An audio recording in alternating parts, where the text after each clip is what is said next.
হয়তো খুব শীঘ্রই মধ্যপ্রাচ্যে ইসরায়েল ও তুরস্কের মধ্যে যুদ্ধ হতে পারে। কেননা নানা সমীকরণ এটাই ইঙ্গিত দেয়। আজকে আমরা সেটাই জানাব। আপনি যদি আমার চ্যানেলে নতুন হয়ে থাকেন তাহলে লাইক দিন, সাবস্ক্রাইব করুন। মধ্যপ্রাচ্যের দুই শক্তিশালী নেতা, ইসরায়েলের প্রধানমন্ত্রী বেনিয়ামিন নেতানিয়াহু এবং তুরস্কের প্রেসিডেন্ট রিসেপ তাইয়েপ এরদোয়ান, বর্তমানে একটি উত্তেজনাপূর্ণ কূটনৈতিক বিরোধের মুখোমুখি হয়েছেন। এই দুই দেশের মধ্যে সাম্প্রতিক সময়ে সম্পর্কের অবনতি ঘটেছে, যার মূল কারণ হল সিরিয়ান ডেমোক্রেটিক ফোর্স কে ইসরায়েলের সমর্থন। সিরিয়ার গৃহযুদ্ধে এসডিএফ একটি গুরুত্বপূর্ণ ভূমিকা পালন করছে, যাদের মধ্যে বেশিরভাগই কুর্দি যোদ্ধা। ইসরায়েল দীর্ঘদিন ধরেই সিরিয়ায় ইরান ও তার মিত্রদের বিরোধিতা করে আসছে এবং এসডিএফকে সমর্থন দেওয়া সেই কৌশলের অংশ হিসেবে দেখা যাচ্ছে। এই সমর্থন সিরিয়ায় ইরানি প্রভাবকে হ্রাস করার একটি প্রচেষ্টা।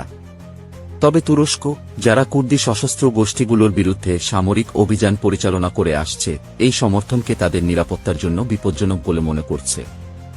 তুরস্ক এবং ইসরায়েলের মধ্যে সম্পর্কের অবনতি নতুন নয়। গত এক দশকের বেশি সময় ধরে বিভিন্ন আঞ্চলিক ও রাজনৈতিক কারণে এই দুই দেশের সম্পর্ক বেশ কয়েকবার চরম উত্তেজনার মধ্য দিয়ে গেছে।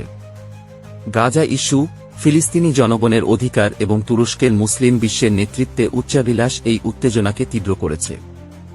সম্প্রতি তুরস্কের প্রেসিডেন্ট এরদোয়ান প্রকাশ্যে ইসরায়েলের ফিলিস্তিন নীতির কঠোর সমালোচনা করেছেন, যা দুই দেশের মধ্যে সম্পর্কে আরও দুর্বল করেছে।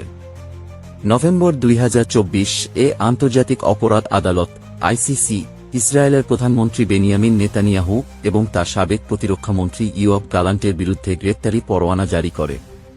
তাদের বিরুদ্ধে মানবতাবিরোধী ও যুদ্ধাপরাধের অভিযোগ আনা হয়েছে।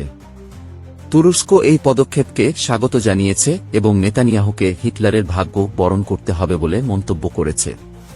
তুরস্কের পররাষ্ট্র মন্ত্রণালয় জানিয়েছে, যেভাবে গণহত্যাকারী হিটলারের সময় ঘনিয়ে এসেছিল, ঠিক সেভাবেই গণহত্যাকারী নেতানিয়াহুর সময় ঘনিয়ে আসবে। বর্তমান পরিস্থিতি অত্যন্ত সংবেদনশীল হয়ে দাঁড়িয়েছে, কারণ দুই দেশের মধ্যে সামরিক সংঘাতের সম্ভাবনা দেখা দিয়েছে। তুরস্ক এরই মধ্যে সিরিয়ার উত্তরাঞ্চলে সামরিক অভিযান চালিয়ে যাচ্ছে, যেখানে এসডিএফ শক্ত অবস্থানে রয়েছে। অন্যদিকে ইসরায়েল সিরিয়ার আকাশসীমায় নিয়মিত বিমান হামলা চালিয়ে যাচ্ছে, বিশেষত ইরান সমর্থিত বাহিনীকে লক্ষ্য করে।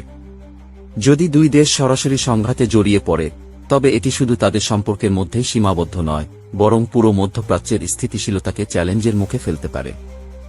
বিশ্লেষকরা সতর্ক করেছেন যে এই সংঘাত আরও বিস্তৃত আকার নিতে পারে, যা আঞ্চলিকভাবে বড় ধরনের সামরিক সংকটের দিকে নিয়ে যেতে পারে। ইসরায়েল ও তুরস্কের মধ্যে উত্তেজনা শুধু তাদের সম্পর্কের মধ্যেই সীমাবদ্ধ নয়, বরং এটি বড় ধরনের আন্তর্জাতিক সংঘাতের কারণ হয়ে দাঁড়াতে পারে, যেখানে অন্যান্য শক্তিগুলোরও ভূমিকা থাকতে পারে।